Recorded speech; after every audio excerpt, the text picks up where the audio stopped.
Well, good morning, Holmeswood. I'm so glad to see you all here. What, you can't hear me? You can hear me. Okay. Welcome to Holmeswood. My name is Beth Stout, and it is so good to worship with you on this morning. Welcome to those who are worshiping here with us, our friends from Choral Spectrum, and those, yes, they haven't even sang yet, but let's applaud. Build their confidence up. And we are also welcome those who are worshiping online.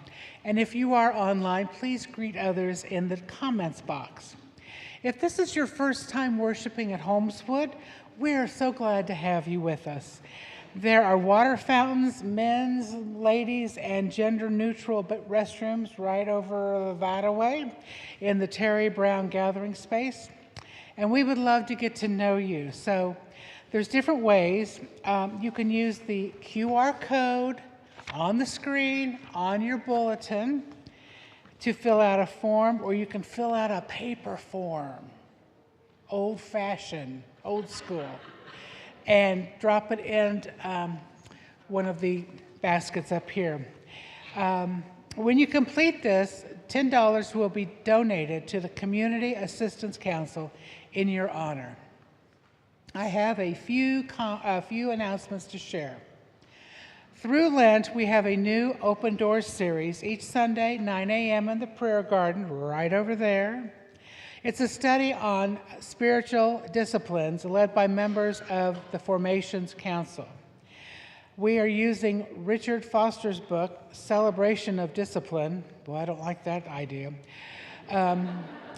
Participants are not expected to read the book, but are invited to discuss and practice the disciplines alongside fellow congregants each week. Number 2, we are going to be having Easter lilies for Easter Sunday.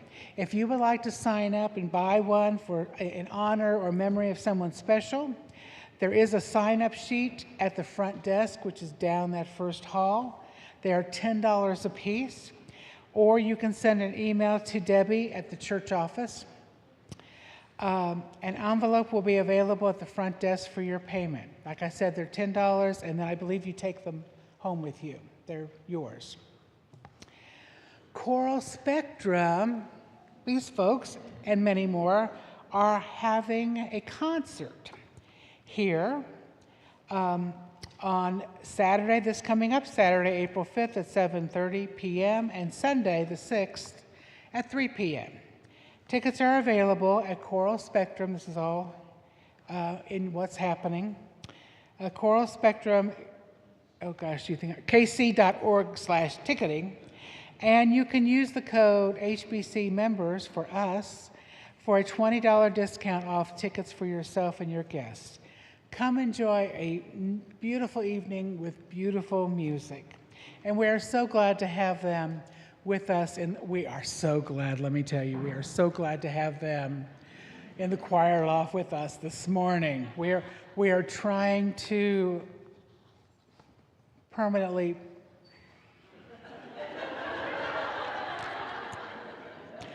finagle them to join us. Yeah, we would love to have them. Okay, the Bunny Hop Jamboree is coming. Doesn't that sound fun? It will be held outside, weather permitting. It could be 80, it could be 40, who knows, after worship on Palm Sunday, April 13th. So invite your friends with children to worship with us and stick around afterwards for free hot dogs.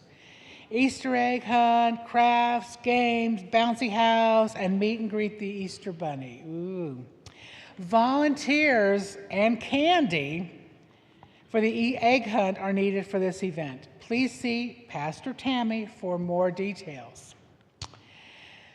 So this morning, all kidding aside, we are gathered to learn and grow together. We want to follow the example of Jesus, who lived a life of love, inclusion, and healing.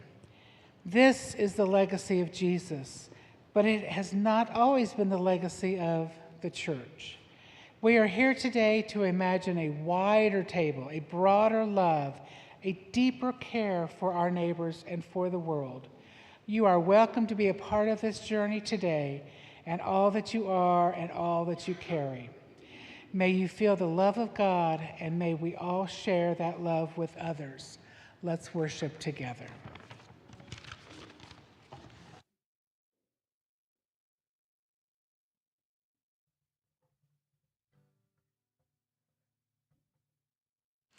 Good morning, Holmeswood. It is so good to see your faces today.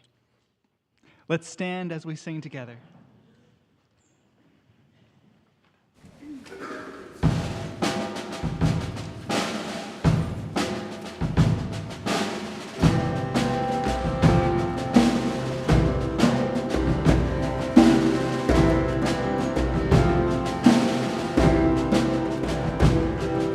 See how good it is gathering with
I was your foe, still your love fought for me.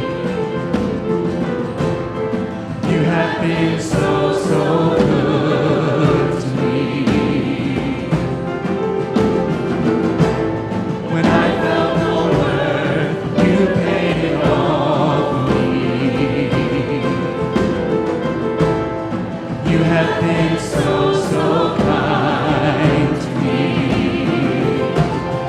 Oh, the overwhelming, never-ending, reckless love of God. Oh, you chastens me down, fights till I'm found, leaves the 99.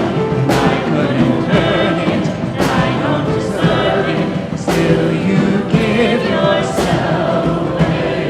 Oh, the overwhelming, never-ending, reckless love of God.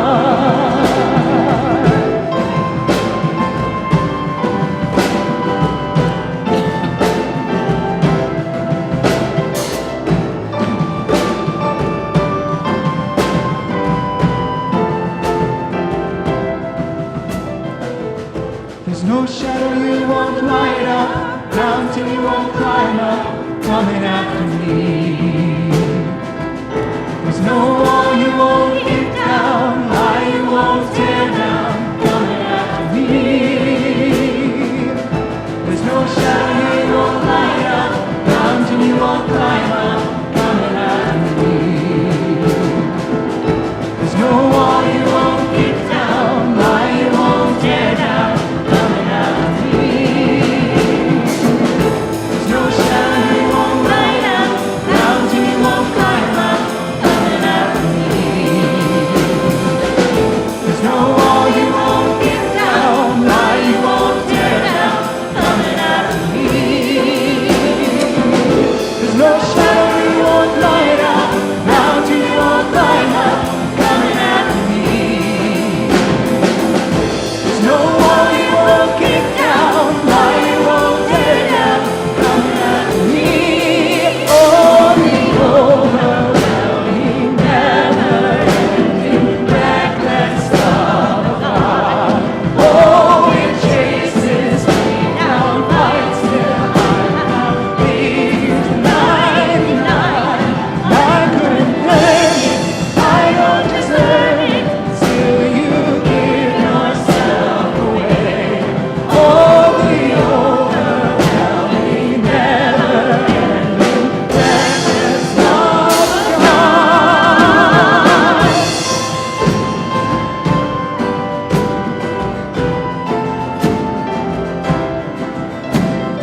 A reading from John chapter 9. As Jesus walked along, he saw a man blind from birth. His disciples asked him, "Rabbi, who sinned, this man or his parents, that he was born blind?" Jesus answered, "Neither this man nor his parents sinned. He was born blind so that God's works might be revealed in him. We must work the works of him who sent me while it is day. Night is coming when no one can work. As long as I am in the world, I am the light of the world." When he had said this, he spat on the ground and made mud with the saliva and spread the mud on the man's eyes, saying to him, "Go and wash in the pool of Siloam," which means sent. Then he went and washed and came back able to see. The neighbors and those who had seen him before as a beggar began to ask, "Is this not the man who used to sit and beg?" Some were saying, "It is he." Others were saying, "No, but it is someone like him." He kept saying, "I am he." But they kept asking him, "Then how were your eyes opened?" He answered, "The man called Jesus made mud, spread it on my eyes, and said to me, 'Go to Siloam and wash.' Then I went and washed and received my sight." They said to him, "Where is he?" He said, "I do not know." At this time, we invite the children who would like to come here with me for a short children's message on the front pew. Welcome, welcome, yay, come on down if you are comfortable. Hi, Jordan. Hi, everybody. It's okay, we don't bite. We have new friends this morning, Elijah and Christopher, so we are glad you're here.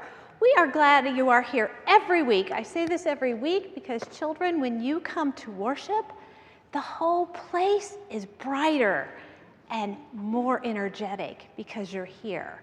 So thank you for coming. Do you know what season it is? What? Lent. This is the season of Lent. We've been saying that. And we also said last week this is the season of basketball. And this is also the season, This is also the season of spring, but I like to call it the season of rainbows. March Madness, season of rainbows. This is the season. You remember coloring this picture? Some of you did. I'm on the spring break. You're on spring break? It's a season of spring break. Yeah. Season of rainbows. We have a lot of rainbows in this church, and a lot of you really like rainbows. This is a picture actually Miss Ginger drew for you guys a while back, and you all colored it together, and it's hanging up in the children's hallway. So tell me, why do you like rainbows? Why do you like rainbows? Because they're rare. They're rare? Why do you like rainbows? Because they're colorful. They're colorful. What about Miriam? Do you have a thought? They are colorful, they're bright, they're cheerful. When we see them, most of us, I tell you, if I see a rainbow, they come out like in the rain or after a storm. If I see one, I'm bouncing up and down. And if I'm here at church, I'm probably running to Pastor David and Michael's office saying, "Come on, come on, come on, let's go." It's exciting. Do you know what makes a rainbow? Yeah. Wow, you all know. Okay. Anybody got a short version for me? What makes a rainbow? Go ahead. When the sun is out when it rains. When the sun is out when it rains, the light from the sun hits the raindrops and it bounces back in all these colors. The rainbow takes light that is solid, pure, and brightens everything up when it bounces off that. It's pretty neat. There's more sciencey stuff to it, but that's the short version. Do you know, when I look out here, I see a rainbow. I see it. Because you remember we've talked about in Worship and Wonder about how God is light. God is the light, not just like the light that comes out of the ceiling when we do this, switch it. But God is the light. And when God's light bounces off of you, and you, and you, and you, Everyone. we get all these colors of beautiful things that come together. So the more people we have in worship, especially in times like this when God's presence is here in a special way, we have light of many colors. Well, in our Bible story today that you're going to hear, because we're all going to stay in big worship today. Remember that? The whole time, big worship. You're going to hear, you heard part of the story that Miss Sydney read to you. It's about a man who was born blind. And the people at this time that Jesus was teaching didn't understand or didn't think that God's light would shine through a person who was born blind. They thought, God's not there because there's something wrong with him. And so Jesus goes and he heals this man so he can help people see, yes, God's light shines through this person too. Even though you may think there's something wrong or God doesn't have anything to do with them, because God's light shines through everybody in this story. And so this man, because he was born blind, he wasn't allowed into worship spaces like this with everybody, because the people misunderstood and thought that God's light wouldn't touch him. How do you think he felt when they said you can't come to worship? Yeah, sad. And after Jesus healed him, he was trying to teach these people, and he says, now go get ready, go to worship. And he was all, how do you feel about going to worship? Good. Excited and good to go. And the people were still confused and debating, and Pastor David's going to help us think about this a little bit more. But I think we all know that everybody's light shines in bright, colorful ways, because God's light shines on all of us, just like the sunlight shines on raindrops. We're getting ready. Through Lent, we're listening to a different song every week from an artist who has written some thoughts and feelings and put it to music. And this song is written by someone named Flamey Grant. And Flamey is writing about how it feels to finally get to come back home to worship after having been told, we don't think God's light will shine through you. So I'm going to sit here with all of you. We're going to listen to this song carefully. And as you listen to it, I want you to go home and ask your parents to talk about this song, okay? Maybe the feelings of being back home in worship. So I'm going to sit right here between these two boys. Can you all scoot down? And we're going to listen carefully, and then we'll go back to our parents after this.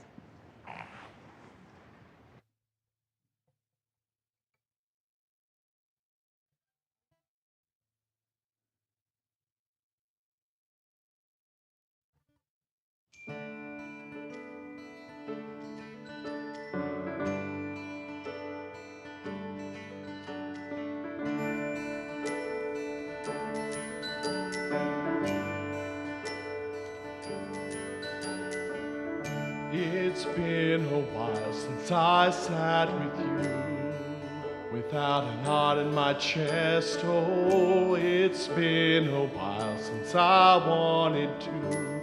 I always felt a little oppressed. Oh, it's been a while.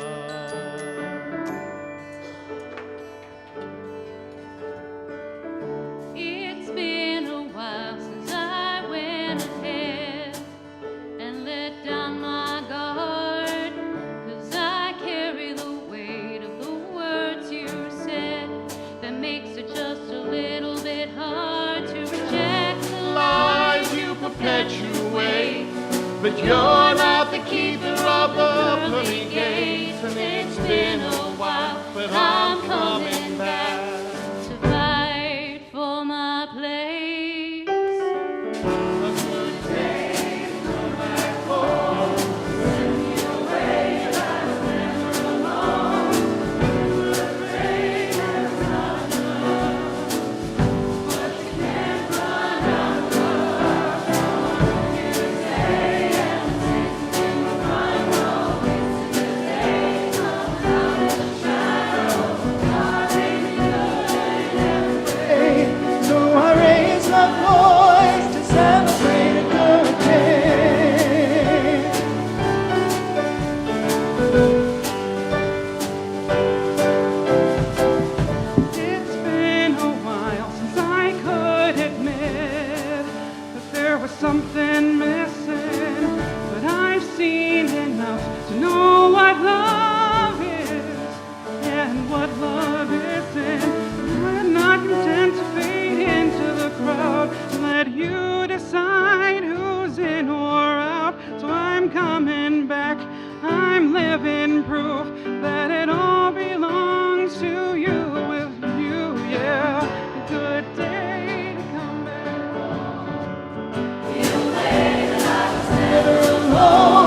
but you can't run out of love. So I'm here today and I'm dancing in the front row. It's a good day to come out of the shadow. God made me good in every way, so I raise my voice to celebrate a good day.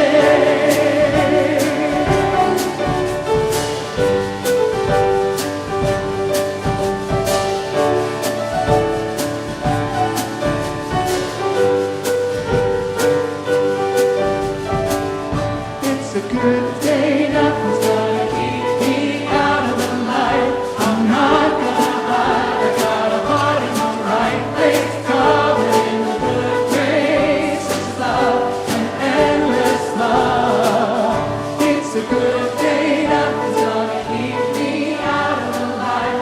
I'm not gonna hide, I got a heart in the right place, covered in the good grace of love and endless love.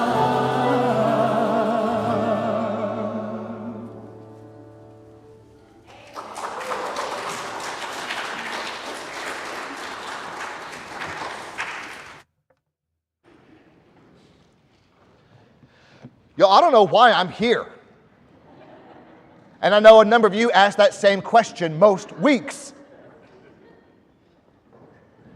How many different ways can you say what was just sung? Is that not the gospel? Is that not the embodiment of Christ? Is that not what you and I are trying to do, trying to lean more fully into? But dagnabbit, we live in a day in which some folk get their feathers ruffled up with that message. And spoiler alert, most of the ruffling of the feathers comes from the church. But I believe it's a good day to be here with you. It's a good day to be here with each of you. The goodness of Christ is in you and around you. That makes it a good day, does it not? It's good to be here with you. You heard the beginning of the story from the Gospel of John. Sydney read the first part of it. This is one of my favorite stories in all of Scripture because it is one of the most provocative stories in all of Scripture.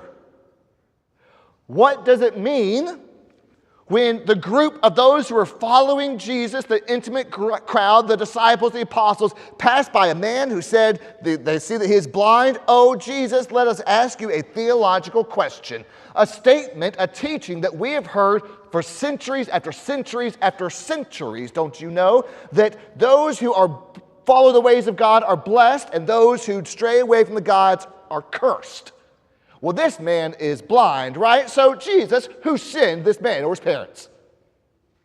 And Jesus says, you got it all wrong. Spoiler alert. The rabbis and priests and churches have had it wrong for a long time. Oh my. The man is healed, but no one actually sees the man. The neighbors who have come by they know how they think that's who that is, but they still aren't really sure of what's going on.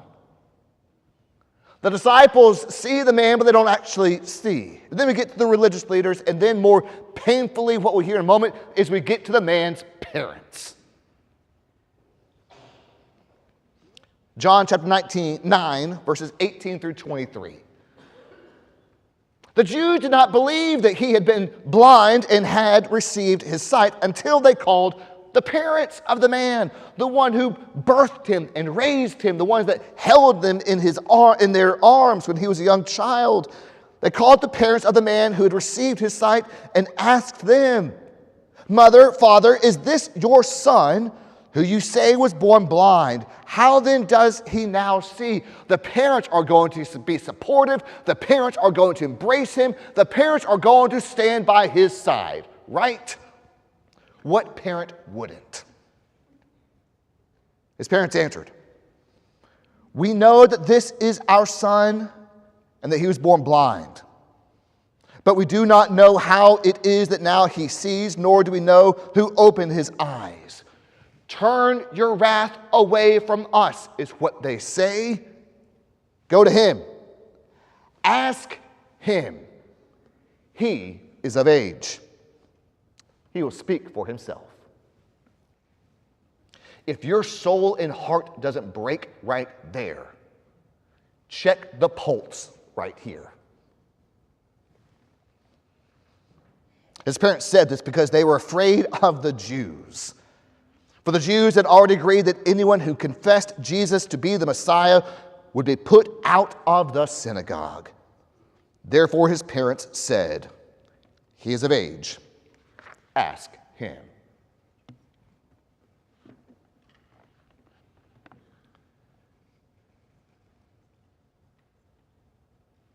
They all looked at him, but no one ever saw him. He was the blind guy, born that way. Day after day he sat and he begged, and day after day they looked, they walked by, they wondered, but they never saw. They all had their different reasons for looking and not seeing. The neighbors looked but couldn't see past the image of the way that things had always been. A blind man, blind people always sit and beg. It's the same old story, a story as old as time. It's all he had ever known. It's all they had ever known. Yet the neighbors walked by, they looked at him, but they never saw him. The disciples looked. But instead of seeing a man, they saw a theological crisis, a theological issue. Rabbi, Jesus, who sinned? This man or his parents that he was born blind? The disciples do not see the man. They do not see the person. Their vision is distorted by the popular belief that had been passed down for many generations by the church that suffering is caused by sin and you get what you deserve. Why, when you follow the ways of God, you are blessed, and when you stray from the ways of God, you are cursed. That's what the church has taught. That's what the disciples believed. So clearly the man was born blind because he's been born blind since birth, so that makes sense. He was sinning in utero, right? Or maybe his parents strayed from the ways of God. Yet when Jesus replies, it was neither this man nor his parents who sinned. Well, it's just not that hard to imagine the utter shock on the faces of the disciples. Jesus, that's not a very biblical answer, What do you mean that neither this man nor his parents sinned? That the theologies of the church had caused a type of blindness in the disciples. But the greatest blindness, to me, does not come from the neighbors. It doesn't come from the disciples. And candidly, it doesn't even come from the church, from the religious leaders. When I hear the response from the man's parents, my soul breaks. His own father and mother refuse to see him, to refuse to fully see him. The infant that they held in their arms, the one they raised in their house, the child who they cooed and awed and gushed over, the one they shaped and nurtured through adolescent years and into adulthood, the one they know is blind not because of some unforgivable sin that either of them committed. No, these parents now, when asked to choose between their own flesh and blood or the pressures of the church, choose to cower away and let their own child fend for himself. Fear does that, Fear keeps us from seeing a larger reality. Fear keeps us from living within a larger vision. They are so afraid of being kicked out of the synagogue for being followers of Jesus that they refuse to say what happened to their son. Neighbors, disciples, pastors, priests, parents, all looked, but no one saw.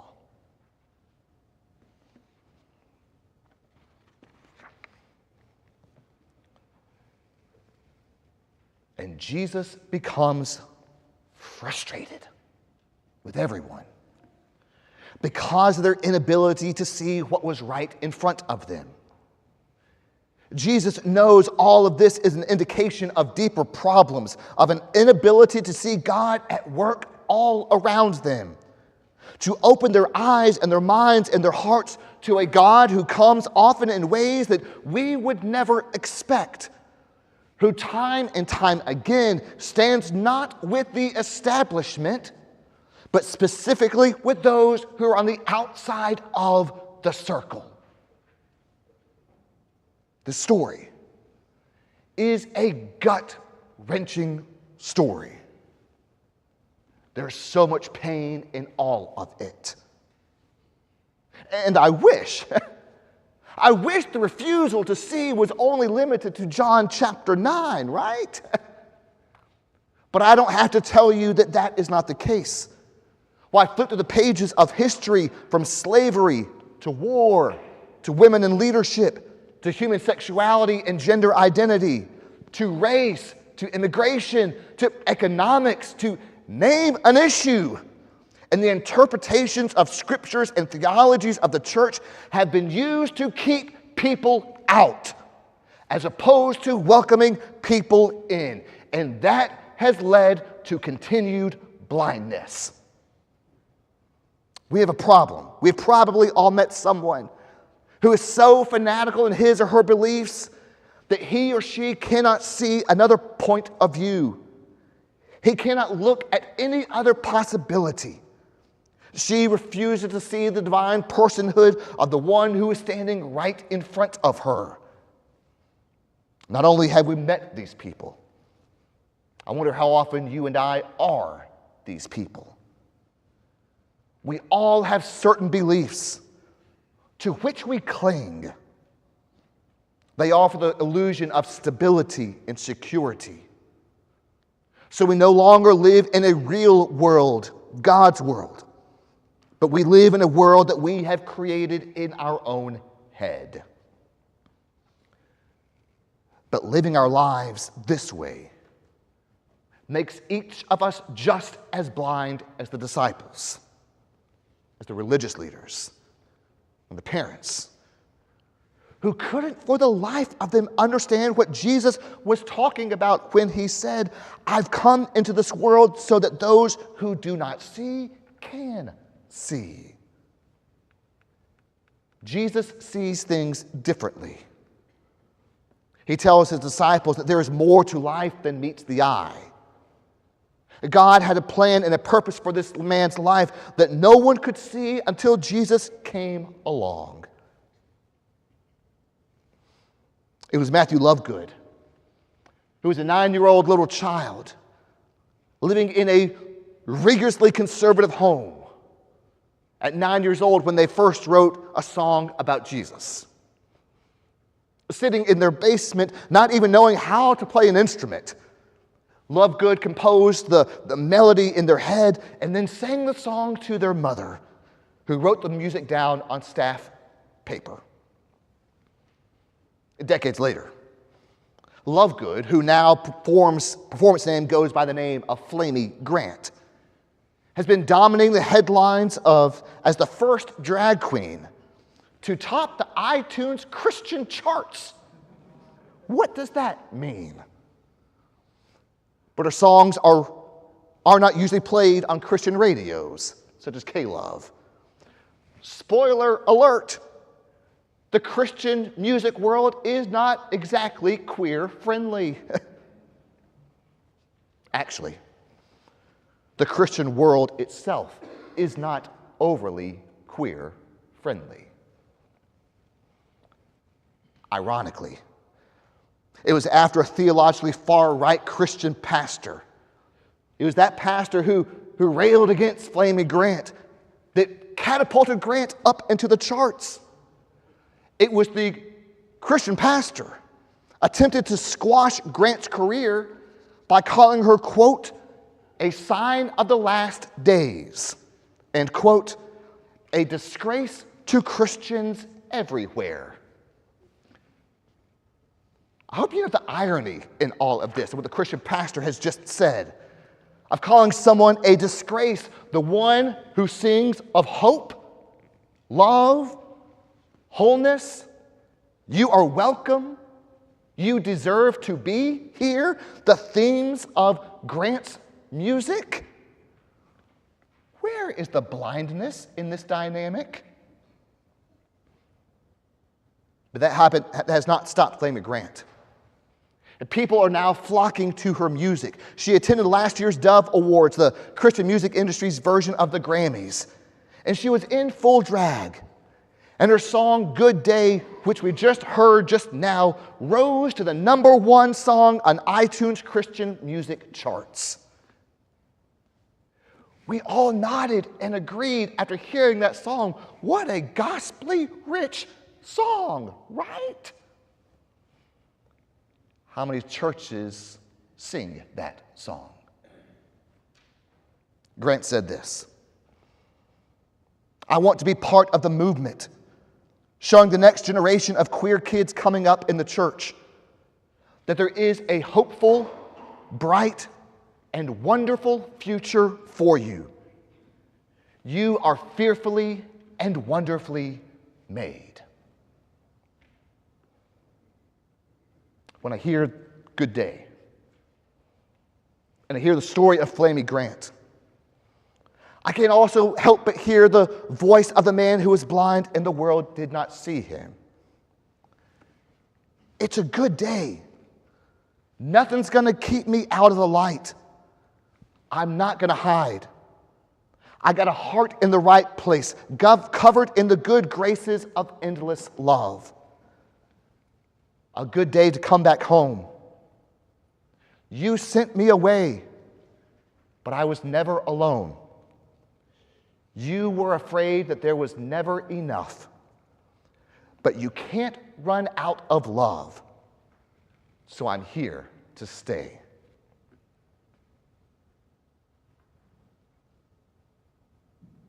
Jesus wanted so much for all the people in his life who were blind. He wanted so much for all of them to be able to see.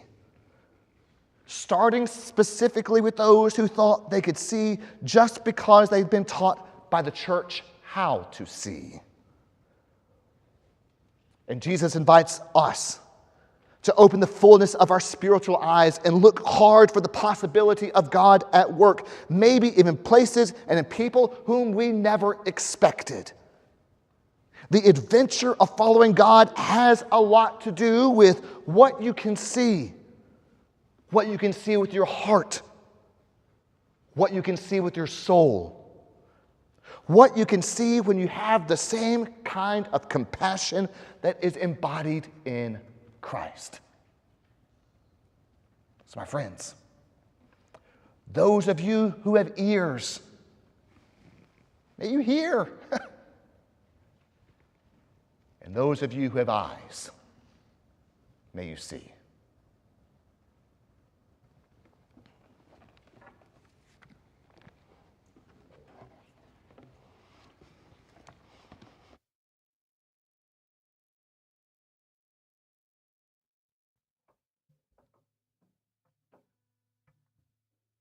As we continue in our worship together, we have an opportunity to respond. You're welcome to bring an offering up and put it in the basket if you would like.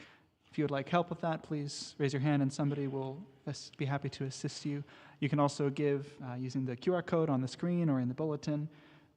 Perhaps there is something in your life that you want to respond to, a way you sense God at work.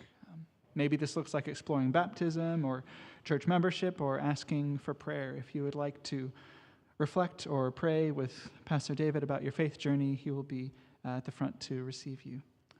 So as we sing together, feel free to use this time as you feel led, as God is moving in you. Let's stand as we respond together.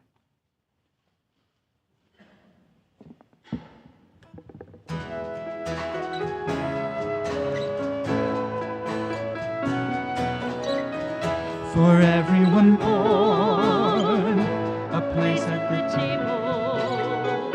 For everyone born, clean water and bread. A shelter, a space, a safe place for growing. For everyone born, a star overhead. And God will delight when we are creators of justice and joy, compassion and peace.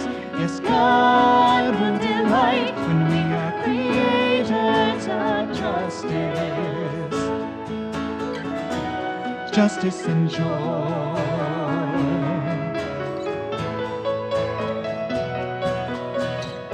For gay and for straight, a place at the table, a covenant shared, a welcoming space,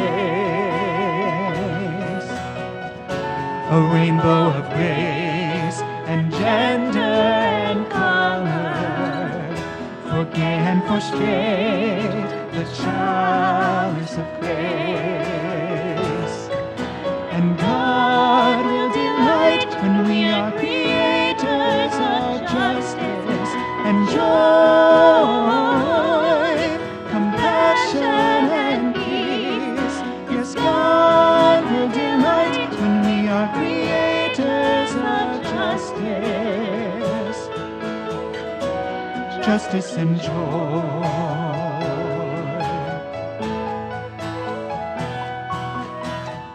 For young and for old, a place at the table, a voice to be heard, a part in the song. The hands of a child in hands that are wrinkled. For young and for old, the right to belong. And God will delight when we are creators of justice and joy, compassion and peace. Yes, God will delight when we are creators of justice and joy.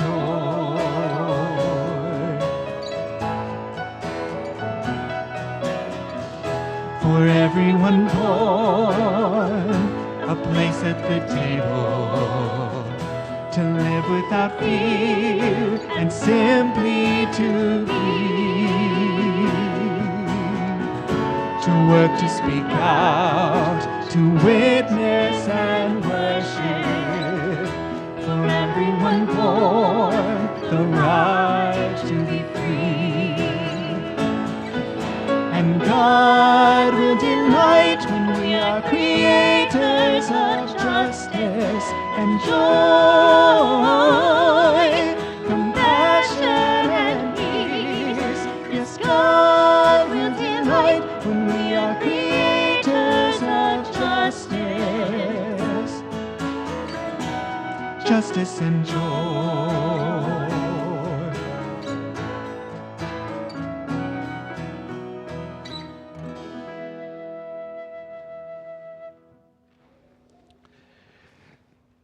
It's not lost on me. None of you had to be here today. Even those who are paid on staff did not have to be here today. What I see in that is a gumption, a strength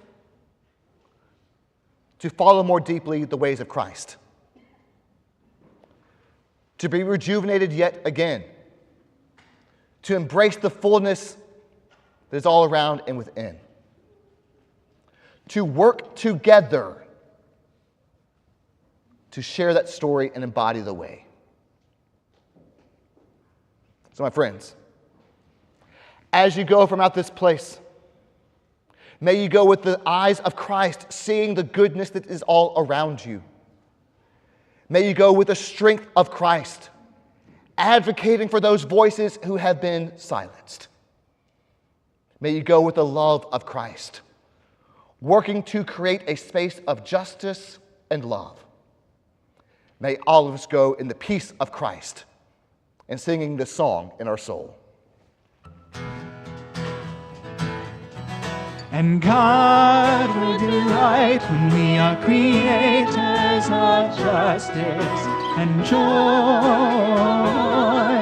compassion and peace. Yes, God will delight when we are creators of justice and joy.